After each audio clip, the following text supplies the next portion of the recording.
Welcome to Confessions of an EOS Implementer, a podcast by Talent Harbor. We share unique stories of EOS implementers and the companies they've transformed to give you a rare glimpse into the successes and the challenges of the system in action. I'm your host, Ryan Hogan. Let's jump in.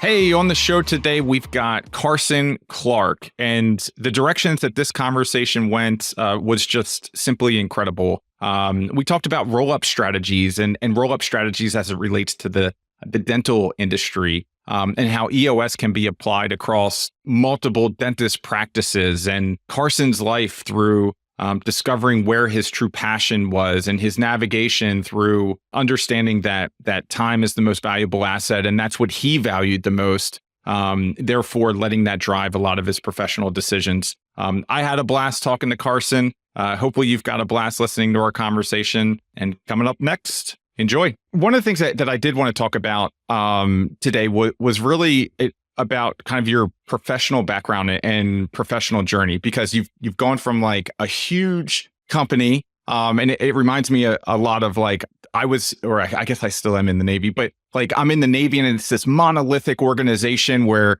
change takes 10 years and all the processes are built. And then you started kind of navigating in other places. And so like, what was driving that? Yeah, well, it's interesting. So I feel like in universities, they really push big companies because the big companies give them tons of funding and it looks really good on their slides when they're like, we had 95% placement within 3 months of graduation and here's all the brands you know about. So that's kind of what I felt like I was fed, was like, if you want to be successful, go to a huge company. And I studied supply chain and, I know it. My professor was like, Whirlpool supply chain, that's where you want to go. So I went there and it was a great experience, but my email was Clark C35, meaning there was at least 34 other people with my initials, 100,000 employees. I met some terrific people that I still keep in touch with and love, but I just knew it wasn't for me. Another short story, I'm verbose here, but I remember sitting, all these people I loved, people who made great money too. We had the open office concept and I was looking around and I was like, would hate that job. He's always stressed, never happy. And I just was like, I don't think there's a job here I would want to do. And at that point, you're like, well, bring up the startup life or the entrepreneurial stuff that comes with eating glass every day. Was that your like frame of thought at that point? It wasn't yet. I guess I hadn't read enough like Justin Welsh posts or something, But I decided I wanted to go be a leader at a smaller company and then go run a smaller company. And so I went to a company that was like 100 employees, and it really was the only time I've ever been a wrong person at a company. So in our EOS world, we talk about right person, right seat. And I had such a good core values match previously. I didn't realize that it was possible to have such a bad core values match. And so when I went there, I quickly learned like, wow, this is not what I thought it would be. So I went small. I kind of like started really big, went smaller, wasn't for me, then went to another firm that had great culture match. And that's kind of where it started clicking for me that, hey, this is pretty cool. Like you can make an impact very quickly. I know everyone by name, like so it was a bit of a progression and journey, but now I'm unemployable now, I would say. That's I feel you on that. And I feel like they say it's for the better, but I don't know. It just never feels like there's much stability in not being employable, but always chasing something. One of the things you just said there that resonates so hard, like we get into this right person, right seat. And I think whether it's the company starting to acknowledge like we've got the wrong person, or whether it's a self-identification of the wrong person. I don't know whether it's ego or what it is, shame, but it's something that typically prevents us from acknowledging like we're not a good fit here. Like there's no possible way. And being on kind of both sides of that, it's easy to look at it and say like I wouldn't be probably a good fit at like a Tesla culture. Like I don't necessarily want to work for someone else and bleed for 18 hours a day versus something else out there that may be for me. But it's two different cultures, and I think we tend to get so wrapped up in this like whether it's departing a company, voluntary or involuntary, but like we screwed up, and like no, like a culture defines or values define like what that culture appreciates, how it operates in the absence of leadership, and it really has nothing to do with you. If it's not a fit, it's not a fit. But that was really what was that like? Like, were you like, I should be able to win here, or were you immediately like, no, I see it's not a fit, and like no harm, no foul? Yeah, well, there was learning and play. I mean, when I was at Whirlpool, I was in it was a prestigious leadership development program. And the food I was being fed is like, you're going to be the CEO one day. And I was really well connected with a lot of people that were, 7, 8 levels above me in the organization. And so I just felt like no matter where I go, I'm going to become the CEO of that company. So I think that was one thing I didn't realize that, how different they could be. And you're right though, in that there's this, like you're trying to fit a square peg into a round hole, right? And there's shame. You feel shame if you leave, I think. So for a lot of people, they just try to make it work, or they suffer, and their spouse has to hear about how they hate their work so much every day. And the reality is I believe in the abundance mindset. I believe that there is a company for everyone that you could go and be very happy and be a great fit at. Yep. When you think about like some of this navigation that you've had, would you say that your definition of success working at a larger company was that I'm going to be CEO, and like that's initially how you were defining, whether it was because of institutional, coming up through college or just onboarding there? Was that your definition of success at the time? Title, size of company, all of that. And that shifted over time, where I remember talking to a friend who was more in the entrepreneurial world, and he told me how much money he made. And I was like, what? Like what you're doing it's not even that cool or sexy or impressive. And I realized, kind of the opportunities that are out there for the bold and the brave, as we could say. Yes. And so how do you define success today? Like what drives you today, and how do you frame it without the big company and the title? Like what does success mean for you today? Freedom. I think that's the word I'd use, and maybe sounds cheesy. But a couple of things behind that, freedom of time is one thing. Yeah. I remember a boss I was working like 80 hours at the time a week, and he wanted to give me this project that was going to be like 20 hours a week. And I said, I can do it, but something has to give, like what would come off my plate. And he pulled out his phone and put 24 times 7. And he said, that's how many hours there are in a week. Like you'll figure it out. You're fine. And I pulled up my computer. It was a picture of me and my wife, and I showed it to him. And I was like, this is what I care about, and you're not getting more time from me. And it was kind of like a moment where I was like, I'm not doing this anymore. Like I in that moment, I was like, I need to find a way out of here. So having the freedom of time, there's one other story. Should I bounce into it, or do you have another question? So why time is so important to me as well. So I have a son with cystic fibrosis. So he was born with a rare genetic disease.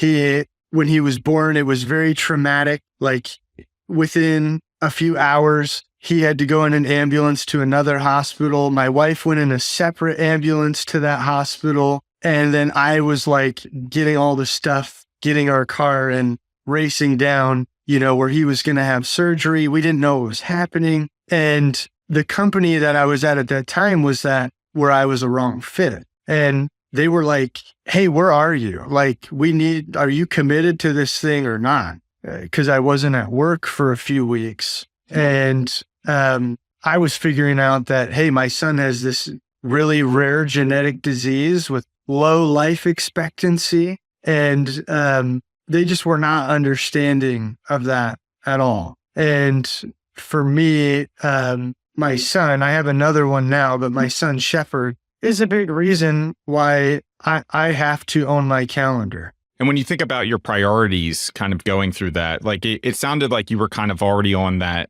track, because the example you gave was the picture of you and your wife, and then now you have this. Like, did that further kind of solidify, or was there even a greater pivot at that point to like what's most important for you in life? I feel like it's been more gradual, and I'll be honest, I struggle with this still. Like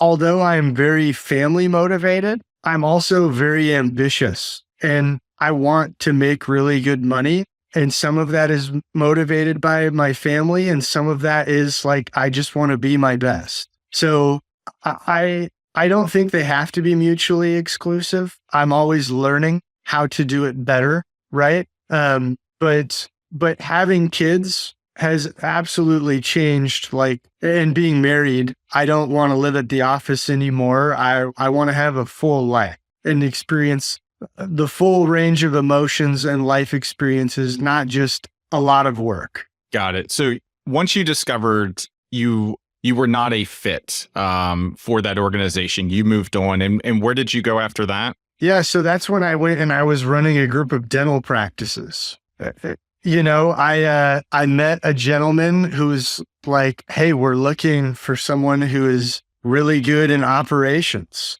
And it was good timing for me. And that's kind of where it went. The story is the real story. I'll give you the real story, Ryan, because I like you and you're a good guy. The real story is, after I got out of the NICU with my son from that company, they fired me. And I was very angry with them. The day I got fired, I got a bill from the hospital for $130,000 for all my son's surgeries and all of these things. And I'm like, well, how's this going to work? And I was looking for options and solutions of what do I do next? And I was applying at big companies again, and I kept coming in second in the interview process. And something kind of clicked where it was like, you know what? I don't want to depend on other people anymore. I don't trust other people in that way. I love people, but I just can't trust them fully with like my livelihood. And I had the thought of dentistry. And so I called 10 dentists and I said, what problems do you have? And they gave me their problems. And then I made a 1-page document that said, hey, I'm a dental consultant and I solve all these problems. And I love this. I love this so much, so much. So I got 4 people that were interested in like giving me projects, and 3 of them offered me job opportunities. And one was this group, and which paid less, much less than other offers I had. But I loved the culture that I saw there. And having just come from such a crappy situation, I went for the culture. And when I joined that company, it was a situation where like, a bunch of different practices that all looked like they were running totally different from each other. We had a leadership team and a group of owners that were totally at odds with each other, and profit is declining. And that's where EOS, like my intro to EOS came, because a friend was like, you should read EOS. And so we did the whole thing. We brought in an implementer and totally transformed that business over the period of 2 years. I feel like I said a lot, and then I brushed over the fun entrepreneur stuff, though, which I know you were pumped about. So let's dive in. Let's dive in. Well, I was actually going to take us towards EOS, because I'm dying to know, that it sounds like EOS transformed that business. You had read Traction. Wait, do you prefer Traction or Get a Grip? Which one do you love more? So which one do I like? Traction personally for myself. I do find Get a Grip is an easier read for people that like a story. So I was an integrator in my past life. So I really like knowing like the nuts and bolts of how things work. So traction, I like. So if I was giving out books and I met a visionary, I'd be like, here's Get a Grip. If I met an integrator, I'd be like, here's traction. So it just kind of depends on the audience. Little pro tip. Pro tip. There you go. And so you implemented, so you went out, you found an implementer. Is this all in, today you live in North Carolina-ish area? Yeah, in the Raleigh, North Carolina area. So at first, a friend was like, you should read EOS or Traction. Read the book. Our leadership team read it. We started trying to put it together for a while. We loved it, but then I didn't even know you could use an implementer, and then found out you could. And it's like, hey, let's try this out. And so after the first session, I was kind of like, yeah, we've been doing this. Like, we're pretty good. And then after the first session, I was like, crap, we haven't been doing this.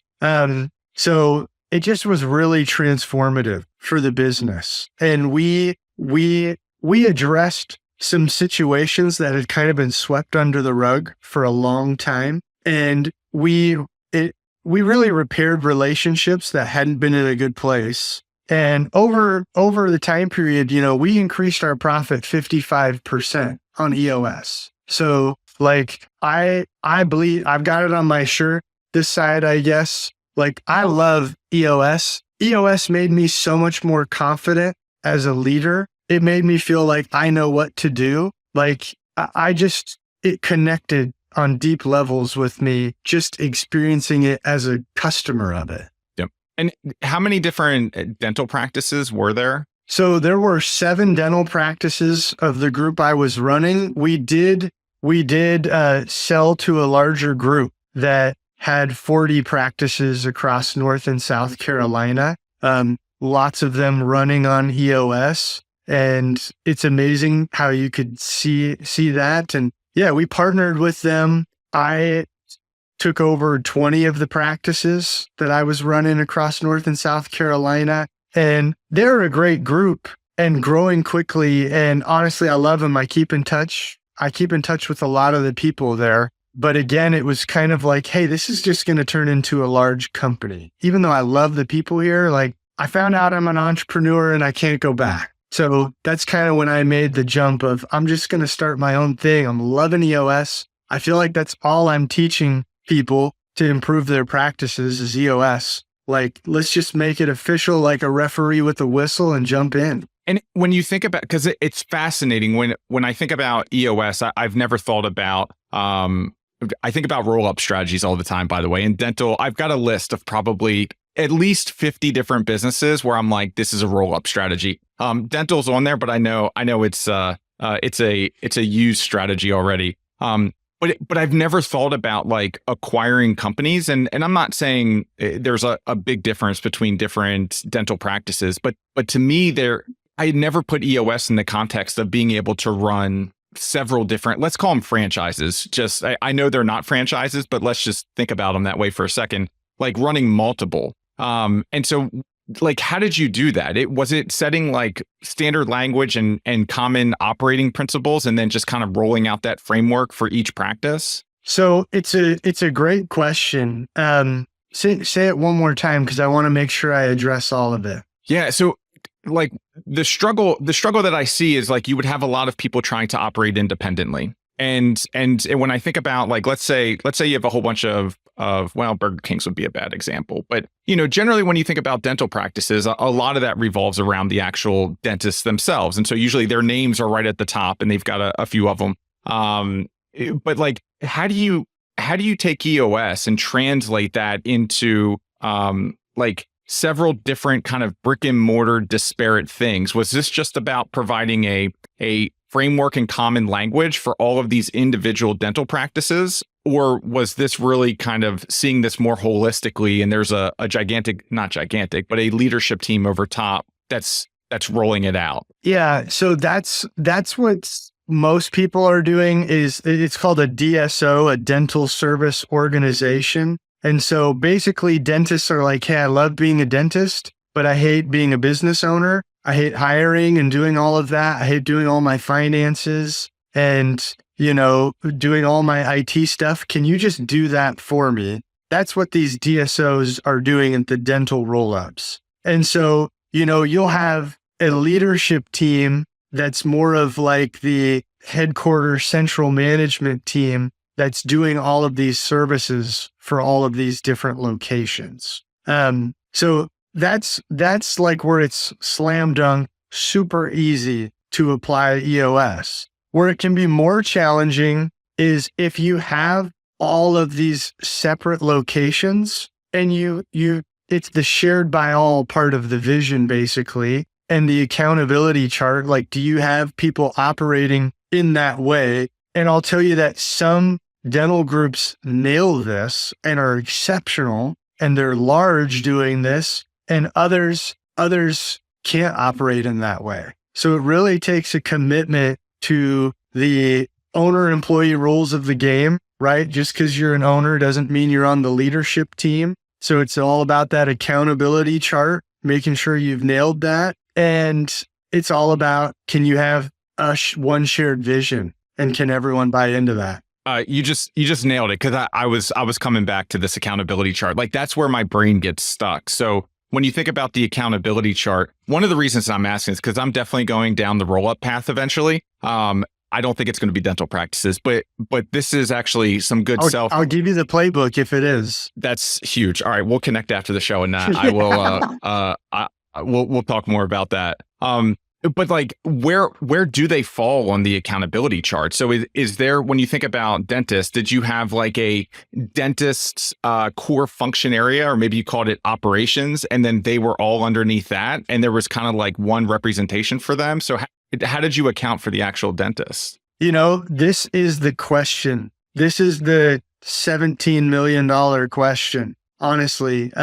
So two ways, and I'll be honest, and I don't know if this is good for your podcast or not, but I felt like we didn't do it I felt like it didn't work well in dentistry. We can cut this out. I'll tell you, dentistry sucks sometimes for this. I don't have any dental clients. I could probably have 20, but I know they won't use the accountability chart, and I'll just be pissed at them. And so how we did it was two ways that we tried. One was like, hey, we're just going to have them roll up through operations. The challenge with all of that is like, okay, so you're telling me that a dentist that makes $300,000 to $600,000 is reporting to the practice manager that makes $60,000 a year. And so the challenge is that they're a really well-paid mechanic with not the business savvy. They're like, I just want to do patient care.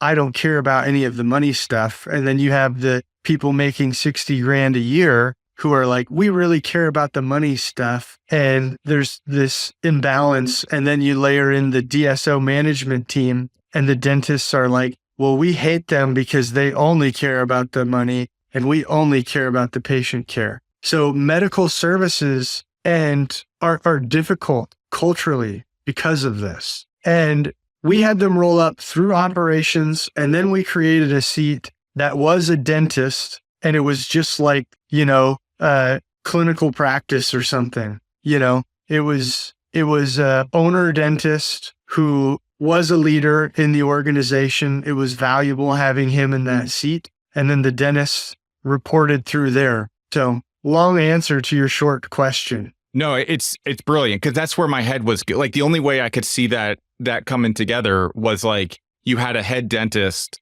that wanted to be kind of a part of that, which is kind of counterintuitive or counterproductive for what the dentists are already trying to do. Like, the reason that they're a part of DSO is because they don't want to worry about this stuff. Yet there needs to be one that's representing kind of all of them. It's almost like a mini union, weirdly. You're right.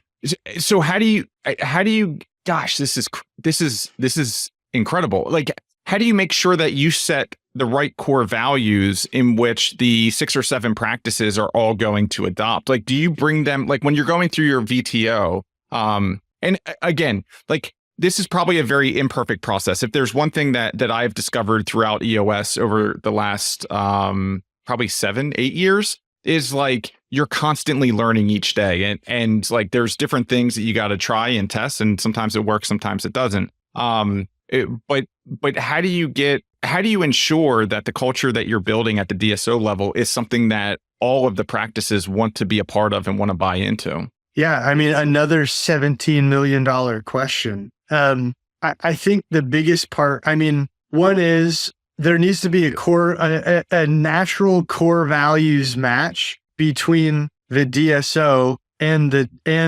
dentists and the dental practices. So if there's not that, the whole thing is going to be a pain for everyone. Like if there's not a core values match at its core already there, it's going to be hard for everyone. So even it's kind of like if the DSO had done their core values before they partnered with all these dental groups, and then it's kind of like, hey, this is who we are. Who are you? So here's what I see with the idea of rolling up accounting firms, not just like the opportunity and putting them all together, but like the information that you'll have on other companies to be able to go and acquire them. Like, I think there's a huge opportunity here. Should we talk about this over beer? Should I come down to North Carolina? You should definitely come to North Carolina. I'm not a drinker, but I will get some water and a lemon in there, and I will talk for hours on this. You're right though. So when I opened up my business and I just had a few simple questions, I was like, oh, I just need to find a CPA. I called 20 CPAs and no one answered and called me back. There really is. And it's just like, what other industry can you do that in and just be like, yeah, we're slammed. We're totally busy. We never respond to anyone. We don't take care of anyone at all, but we're slammed. So then on the flip side, what if you were great? Like, what if you were great at servicing clients and had amazing CPAs? Like, what could you create with that? Yep. We're on the same page. That's like the two things that come to mind, and I don't know if it'll work out like this. Actually, let's talk about this just a bit, because I think it applies a little bit to the DSO. So my idea is to go out and roll up accounting firms and do two things. One, look for target acquisitions, call it between like 10 to 15 million, because the organizations are big enough at that point where like it shouldn't, at least at that size, be owner operated. Like that person should be leading and they should have other people in place. All too often, I think there's the $1 or $2 million, great shops. But like you would come in and then you would just be an owner and like someone would have to run the business. But what I'd like to do is go and roll up accounting firms, put EOS in place. So find ones that are like, they're doing okay, but they don't even know what EOS stands for. So put in EOS and put in an integrator, and then go find that's interesting. Balloons. Hopefully that's on the recording. And then place an integrator and go find the next. How do you feel like when you think back to the dental practice? Like, you know, if it's only 2 or 3 dentists in each practice, like you probably can't afford to place an integrator in every single practice. Do you think that would work for $10 to $15 million companies? Absolutely. All day long.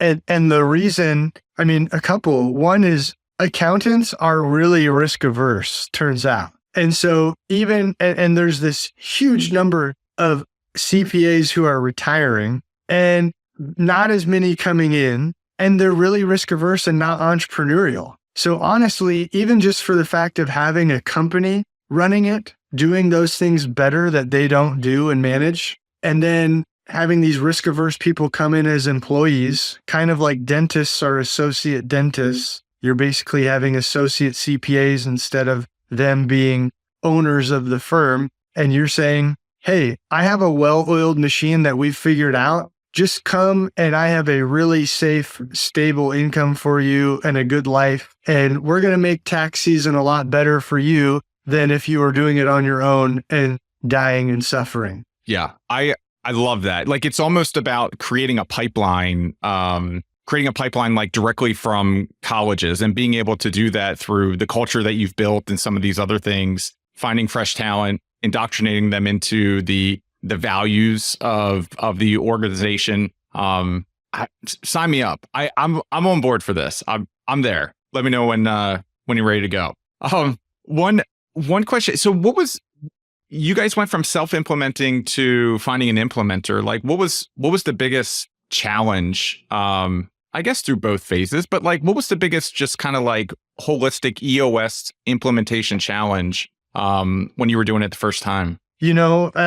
One is, I'll say, when we did it on our own, I felt like I was really pushing it onto everyone, and people like were reading and kind of liked it. But when we used an implementer, it just made it more legitimate, for one thing. And then there was another voice in the room, like that loved EOS, like I loved EOS, the implementer. And they were just really experienced at helping our team navigate through things. Like there's a difference between trying to put a VTO together and you feel like you're the decision maker in the organization and you're like trying to be collaborative with your team. And then when you have a third party who's like really pulling in everyone's insights, it's better teamwork, I found. And it made it more enjoyable and easier for me because I didn't have to run the meeting and make sure that I felt really good about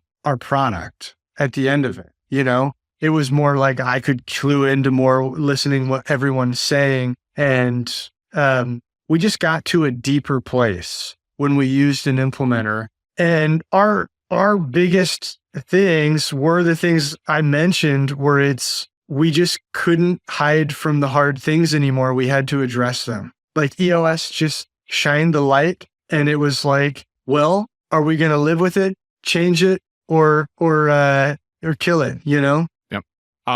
I 100% agree. So when we were self-implementing, we were going through the same exact thing. It was like there was skepticism. So the day after Vistage was always the probably most depressing day for my senior leadership team, because it's the day that I came back with 1,000 new ideas and they were like, here we go. And EOS was no different. We had an EOS implementer that came through and did one of those guest speaking things on the Vistage series. And next day to my team, and we're going to do this. And I think while there was a little bit of buy-in, I think it was mostly skepticism. And this is another, it must be March 15th. And we all know what happened yesterday somewhere with other business leaders. And but what you just said like resonates a lot, because it's about like the relatability of it. Meaning, if I'm just coming in and I'm like, hey, I read this fancy book and it says everything is simple, let's go do it.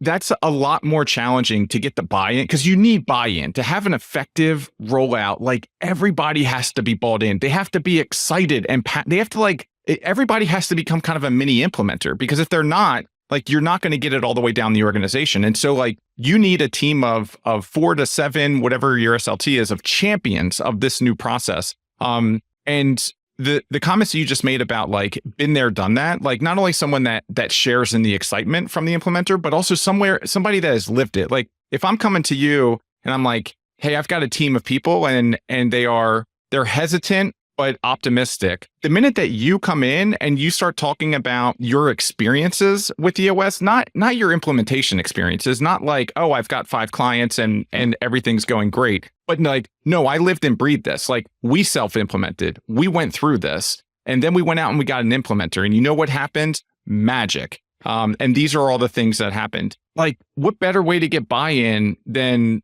sharing your own personal journey with EOS and saying like, it worked for me and it worked so well that I became a certified implementer because of this. Like, of course, everybody's going to sign up at that point. I love it. That is a genuine, true story. And I wish you were in every one of my 90-minute meetings, because you'd be buying in every time. Yeah. Oh, just bring me as a sidekick, and I'll rah-rah everybody in. Like, tell me, so now that you're doing, so you read the book Traction, and then you're like, let's go do this. And you got the buy-in, and everybody started to use different parts of it. And like, you're starting to see traction, but at the end of the day, you're like, we're missing something. You go out and get an implementer. You're like, oh, it's a whole new world. And it just unlocks a new type of business for you guys. So now you're a professional implementer. You do this for a living. So like, what are the challenges that you see when you're coming in from the outside instead of the inside? Like, what are some common things that you're helping leadership teams work through? Yeah, it's interesting. You do see things repeat. People talk about athletes and they say the game slows down for athletes. And you start doing enough of these sessions with your clients, and I just like hear a comment and it's just like, and then I'm just like, boom, boom, boom, boom, boom. And it is interesting to be in that seat because you're just asking questions and letting them learn and go through the process. But the common issues, the people is definitely a common issue. Like I see a lot of really dysfunctional teams. And so it's really, how can we improve trust in this organization? Are people bought in to what you want to accomplish with the VTO? Or are they just giving lip service, but then all their actions are saying the opposite and they're really fighting against your vision? So it's having the right people in the right seats is huge.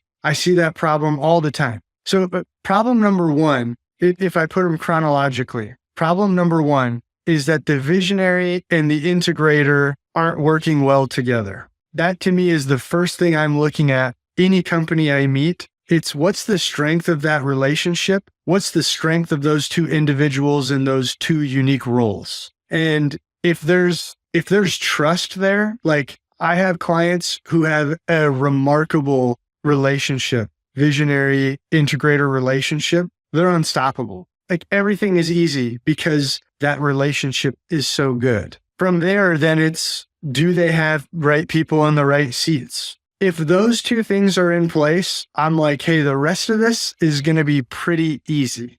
Honestly, if those two things are there, then it's like, now we just need a little bit of accountability and process and consistency, and you're going to watch this thing take off. Do you ever see right person, right seat, but either hesitant or struggles to buy into EOS? Or are you automatically, not initially, of course, but like a couple quarters in, you're like, listen, great person, believes in the culture, gets it, wants it, has the capacity, but at the end of the day, just doesn't buy in. Like, do you see that? I guess I question if they're truly a right person, if they're not on board with where the rest of the leadership team and the organization is going. I would say, have you really looked at those core values deep enough? That's a great point. Okay. Someone just listened to this, Carson. They're like, that's my guy. Like, I need that person. I don't know whether they're going to be local to North Carolina or you're going to have to fly or they're going to bring their team in. But someone listens to all this and they're like, I want to work with Carson. How do they find you? Hey, multiple ways. One, shoot me an email at carson.clark@eosworldwide.com. Go to my LinkedIn. There's ways to contact me from my LinkedIn. Those are probably the two easiest ways to get a hold of me. I will travel for the right client. I won't travel for the wrong client, but if there's a great fit, I've got a handful of other travel clients I'm willing to take on, a couple more. If you're in the Raleigh, North Carolina, that's just a slam dunk. Let's talk, right? Let's do it. And also, when you said that email out loud, the one thing that my brain shot to is you're at an organization now where it's not Carson.Clark 487 at EOSworldwide.com. So congrats on that. Last question for you is, if you could have a beer with, if you could have a water, did you say water with lemon? Water with lemon. Yeah, water you with got lemon. it. That brings up my high school days. I used to order water with lemon, squeeze it in, get an extra lemon, put in sugar, and make free lemonade at every restaurant because I was broke. Like, how can I make Kool-Aid? If there's one implementer you can go and have a beer with, who would that be? The guy who comes to mind is Kevin Armstrong. The reason why I just like Kevin's style, like Kevin is calm. He's been there, done that, but he's also a builder. Like, sometimes people are just a hammer, and Kevin is a builder. He's a builder of people. So I appreciate that about him. We'll tag him in this post and see if we can convince him to join. Carson, thank you so much for coming on, and I'll be down to North Carolina to play some golf soon. I love it, man. Confessions of an EOS Implementer is brought to you by Talent Harbor. To find out more about Talent Harbor and our fractional services and talent search solutions for businesses that operate on EOS, visit talentharbor.com. And then make sure to search for EOS Implementer in Apple Podcasts, Spotify, and Google Podcasts, or anywhere else podcasts are found. Make sure to click subscribe so you don't miss any future episodes. And on behalf of the team here at Talent Harbor, thanks for listening.